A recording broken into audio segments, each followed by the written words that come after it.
Hey comic fans, Scott Harris King here, and look, I'm back. Yes, I'm back in my very empty looking office, but it's actually full of stuff, including a pile of comics that I just got on my recent vacation. Now, some of you have been seeing the videos that I've been posting while I was on vacation, and some of you haven't been. It's always, I don't know what's going on with YouTube, but basically, when I was on vacation, I was in California for 2 weeks. I went to 8 comic book stores while I was there, plus some antique stores. So I've got a big pile of loot to show you.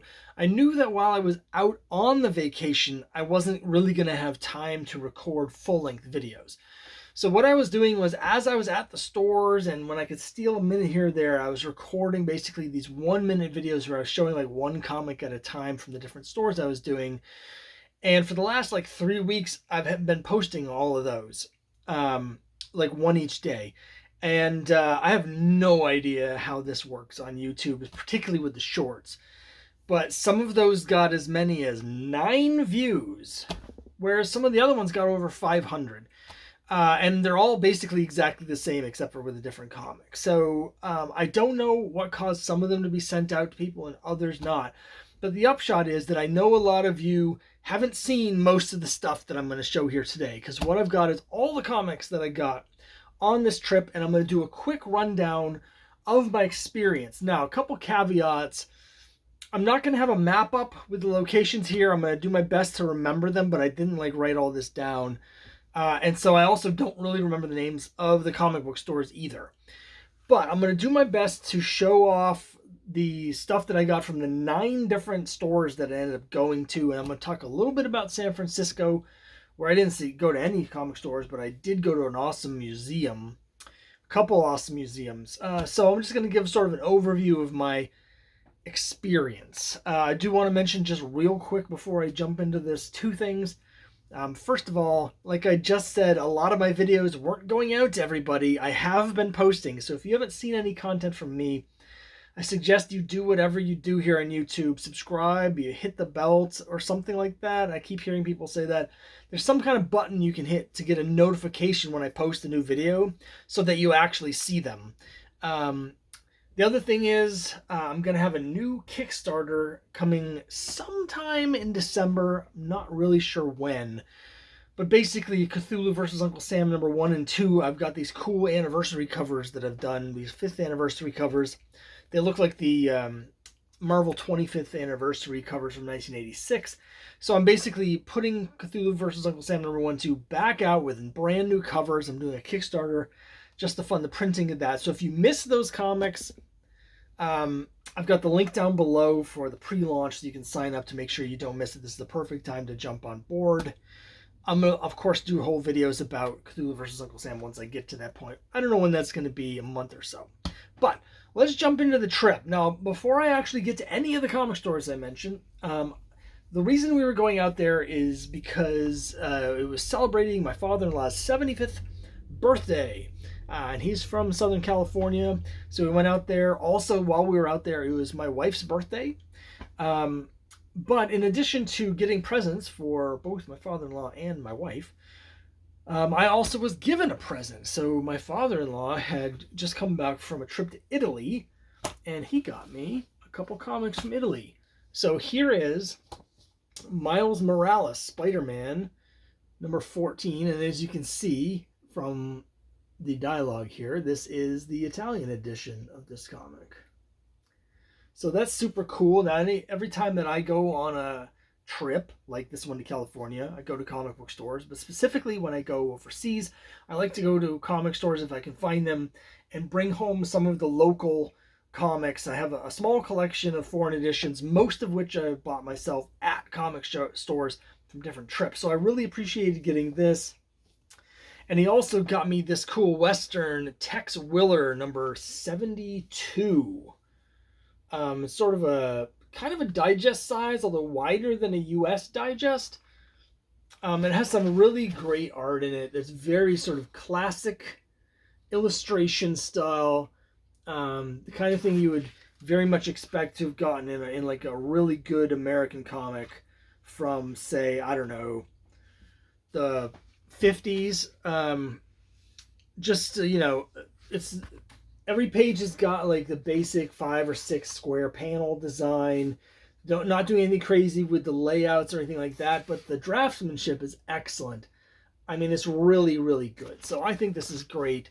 So I'm really excited to get this. I've read through it a couple times. It's all in Italian, but I can follow the story well enough. It's got this great, great cover, and it's really cool that Westerns are still really big in Italy. When I was there, visited Italy in 2009, I definitely noticed at that time a bunch of different Westerns on the comic stands there. So it's really, really cool to get these. So thanks to my father-in-law for those.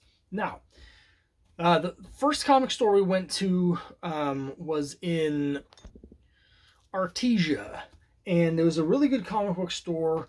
Actually, one of the better ones that I went to on the trip. Had some nice mix of back issues and stuff. I got one back issue there that I was looking for my collection. Speaking of the Marvel 25th anniversary covers, I got this. It was $10, mid-grade, and of the Marvel ones with the covers, the frame covers, this is probably the most expensive. Now, I specify the Marvel ones because, of course, they put out a bunch of Star comics this month that also had the frame, and those are the ones that are hard to get and expensive for this set. Also, I would say maybe more expensive even than this that I still don't have is the Marvel Age with Stan Lee on the cover.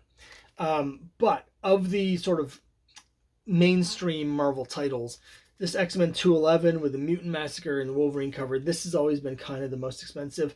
So $10 is great. I always keep my eye out for these. I have most of the Marvel sort of superhero mainstream ones. I'm missing a couple of the Spider-Mans and a couple other ones. But I'm getting close to having most of these. But I was missing this one because I usually see it between 15 and 20, and I didn't want to pay that. So I was really happy to get this for 10. Now, they also had dollar bins. I got a couple, one thing out of the dollar bin that I paid for, and then something I got for free, which is really cool. The thing I got out of the dollar bin was Delta 10 number 2. Now, this is, you can probably recognize immediately that this is sort of from the indie comics explosion in the mid-'80s. Particularly interesting to me is it's a TE comic. That stands for That's Entertainment, which is my LCS in Worcester, Mass. And so I don't really remember seeing these around here in New England very much. But I found this way out in Artesia near LA in California. And it's not the only issue of Delta 10 that I got while on this trip, because you're going to see another issue that I found at another store down there in a minute. So that was cool. Even cooler than that, though, was they had a thing where if you bought anything from the store, basically you could get something out of their dollar bin for free. So you could get a free comic to go with whatever. So I was looking through the dollar bin and I found this. Now, cover detached and a lot of spine damage, but it is Iron Man number 47, which has one of the most classic, iconic Iron Man covers of all time, with Iron Man breaking the chains, the black frame cover. So I used to have a much nicer copy of this at one point, but I'm not really an Iron Man fan, so I ended up selling that. But I was really excited to see this for free. Again, it is complete, cover detached. You can see all the spine damage, but for a comic that's, whatever this is, a 0.5 or 1.0 or whatever you want to call it, the central image here of Iron Man and stuff is actually really nice. It's really all the damage is here on the spine. So displays, well, I mean, there's some at the bottom, but the central image displays super well. It's a great, comic to put on display. So I was really excited to get this for free. Now, they also had a mystery box there. And so whenever I go to stores, if I don't really find a lot to buy, I end up getting mystery boxes. They're fun to open. I like to support the stores, and it gives me something to open here on the channel. There wasn't actually a lot in it. Now, the mystery box was $20, and it said that there'd be at least $40 worth of stuff in there. There wasn't. There's a lot of crap in there, but there were a couple things that were cool. They had this priced at $10, and I don't actually think it's worth anything other than to fans. And it is a Green Arrow 48 with a Neal Adams sketch cover, which is really great, except for whatever reason, they've got the Neal Adams drawing here, and then there's another sketch of him above it, as though Neal Adams has started sketching up there and changed his mind and then drew the whole thing down here. I I think that was done to make it look more like a production sketch or something, but I wish they had just erased that, because the rest of the image is so great. This crap up here just sort of detracts from it. But I'm a big Green Arrow fan. Obviously, Neil Adams is the classic sort of Green Arrow artist. So it's cool to get that. And the other thing that was in the mystery box that was cool, with the cover price of $7, I'm not a big fan of reprints, as you know, but this is a facsimile edition of Detective Comics number 38, the first appearance of Robin. And since it's a Golden Age book, it's really thick since it's reproducing the entire original comic. So really cool. Obviously, it's modern size, so the Golden Age would have been slightly wider and taller. But I'm not a big Batman fan or Robin fan, but I recognize how cool this is. So basically, if whoever wins my next giveaway when I get to 1,200 subscribers is a Batman fan, you can expect to get that in your mystery box. At some point, I'll be passing this along to someone who can appreciate it more than I do. Now, that was the store in Artesia. After that, we went down to Long Beach, and I went to 2 comic book stores. One of those stores I don't have anything to show you from. Nothing at all. So there's a story behind that. I'm going to save that for the end of the video. But let me jump to the other comic store, because the other comic store was great if you're into very specific things, which I am. And that is to say, they basically just had dollar bins, but they had all sorts of stuff from the 80s, including a bunch of indie explosion black and white books for $1 each. And so I got a whole bunch of those, including some that are really cool. So we'll start off with, as promised, it's Delta 10 number 1 from That's Entertainment right here in Worcester, Mass. Again, very strange that I don't see these here in New England, but I got issues 1 and 2 out in Los Angeles, in this case Long Beach. I got a bunch of fantasy stuff. So here is Earthlore, Reign of the Dragon Lord number 1. I also got this, and this is a local book from the West Coast. It says OC, and it's got the publisher here, OC, and you can see it's got like a little whatever. It's called Whisper and Shadows, and it's a really really cool, evocative cover. I'm trying to get this without the glare, but it's impossible. But anyway, really cool book. Never seen this before, so I don't know if they just maybe had distribution on the West Coast or something. I've never seen it, but this is issue 4. Really cool fantasy cover with that. I also got one that I had as a kid, and that is Thunder Mace number 1, which has a bunch of really cool artwork. This was a hot book when I was a kid. Particularly, there are different variants.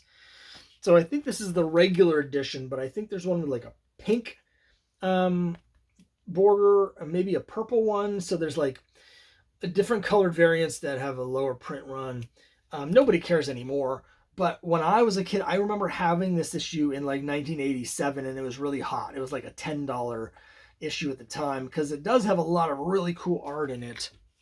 Another fantasy book I got, obviously not from the 80s, but kind of cool, much more recent. It's Conan the Barbarian number 300. Now, I have a complete run of Conan that ends with 275, where the original series ends. You know, I've been doing the videos about that.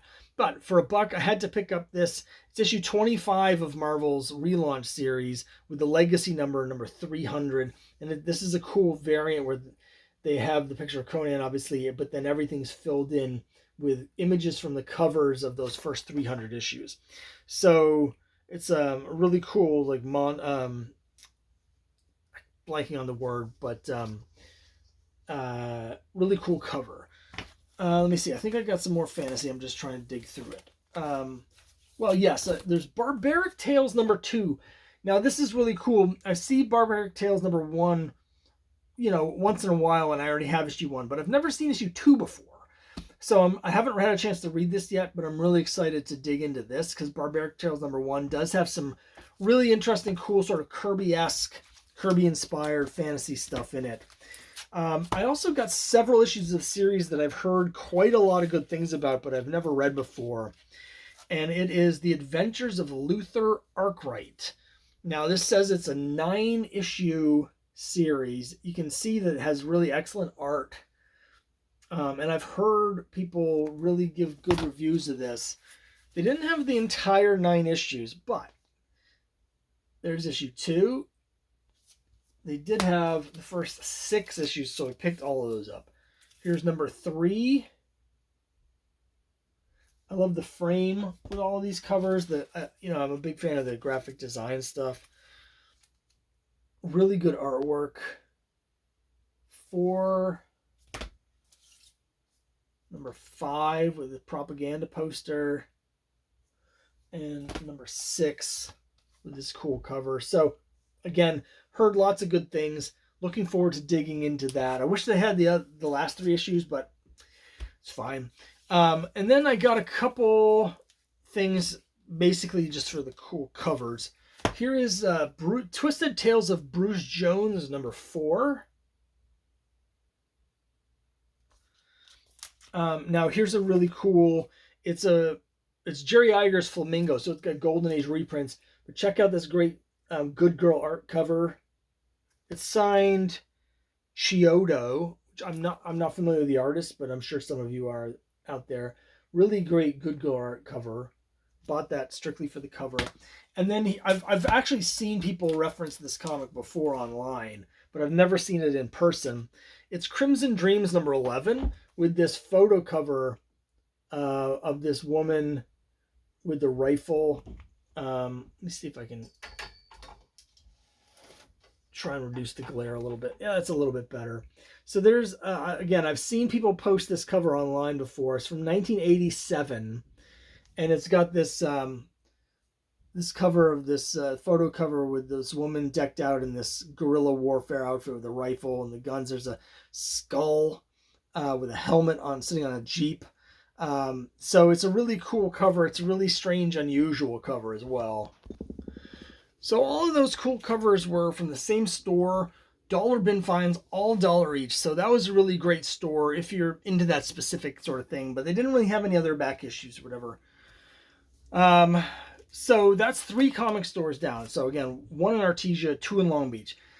Then I went to 3 comic book stores in Fullerton. The first one was it's hidden inside or the same building as an AMC theater complex. And it had a decent array of like recent back issues, but nothing that I really needed or wanted, except because I don't really buy the modern stuff. In a dollar bin, I did get this. It's Wonder Woman number 700. It's regular size book. It's issue 34 of whatever the most recent series was that was coming out at the time. This is from 2018. But when they hit issue 700, they did the 700th issue. So it's a cool Wonder Woman anniversary issue for $1. Couldn't pass it up. Right across the street from there is another comic book store that I did not care for at all. But I did find one thing that I got, which is this. It's really cool.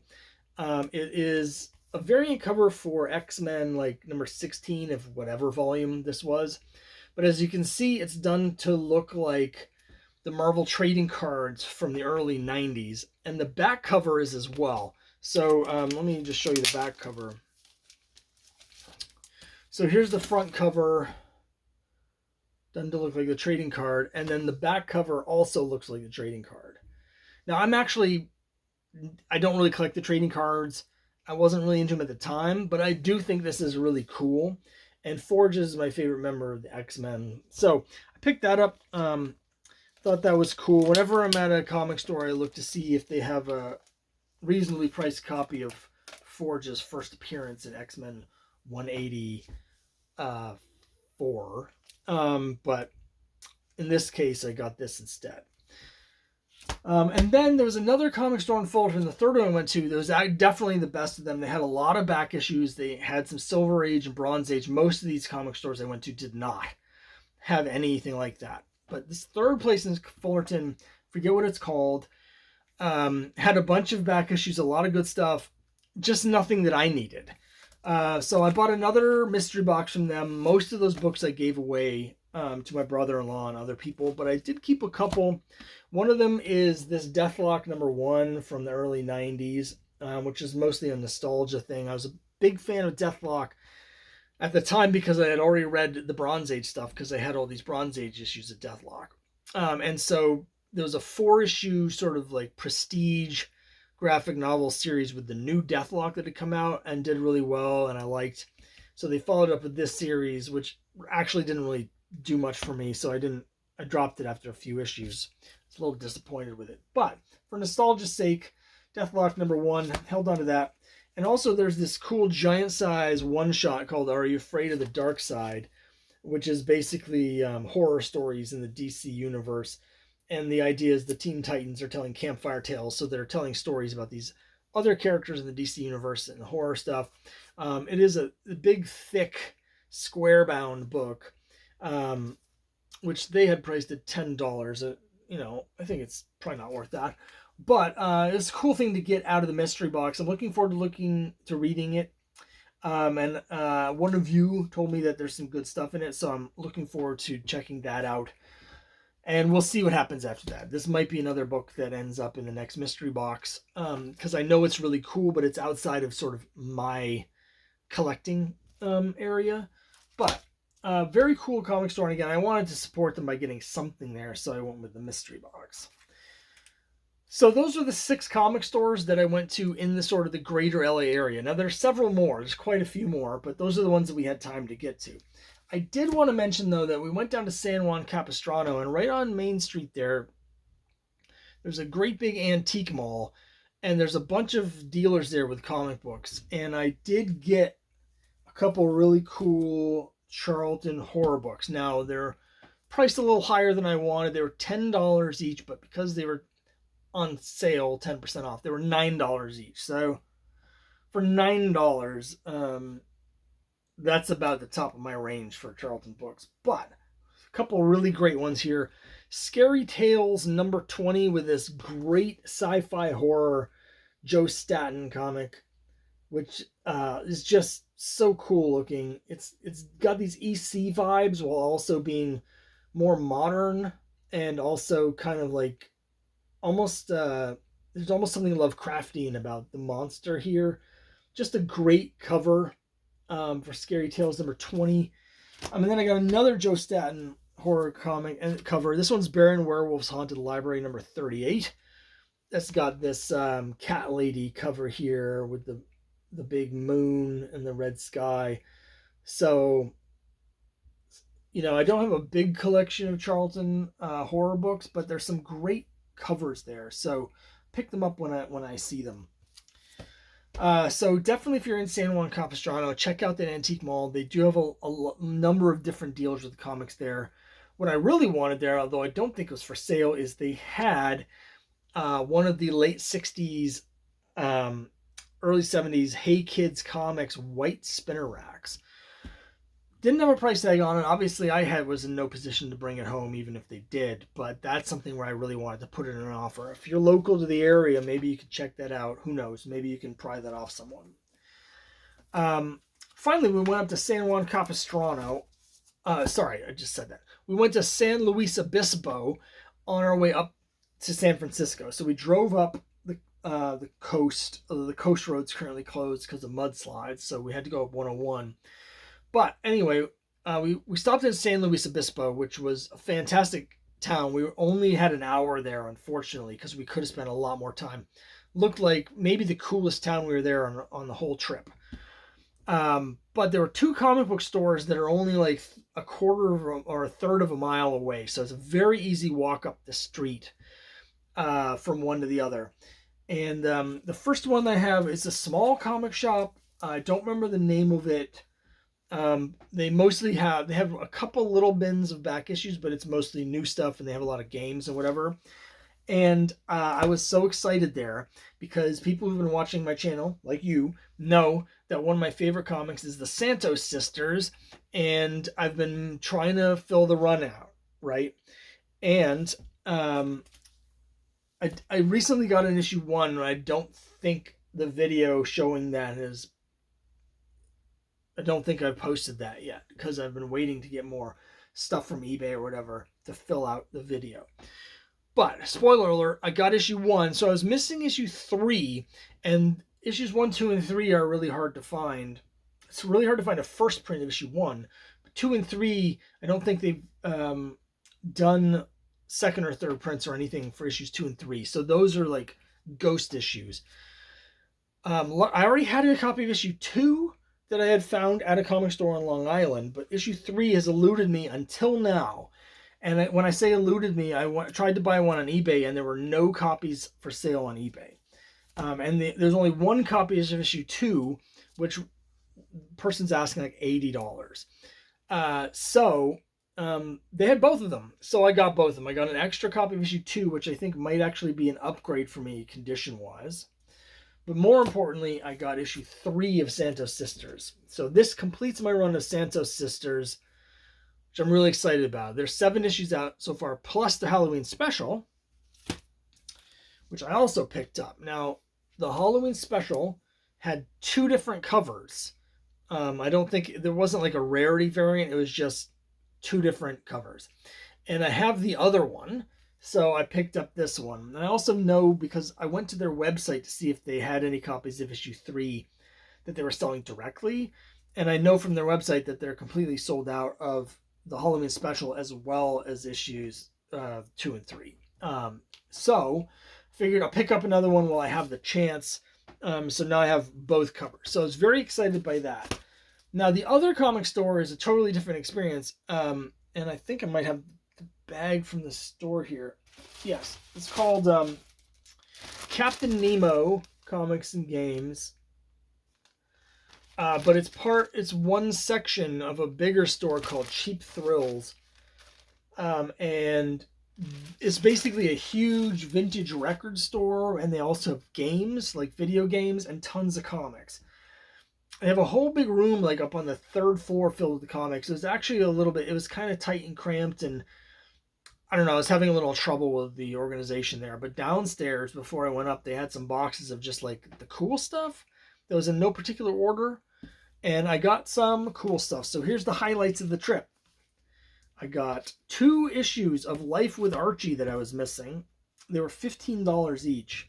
Here's issue 16 with this great underwater cover where Jughead has been trapped inside the shipwreck, and Reggie and Archie are trying to break him free.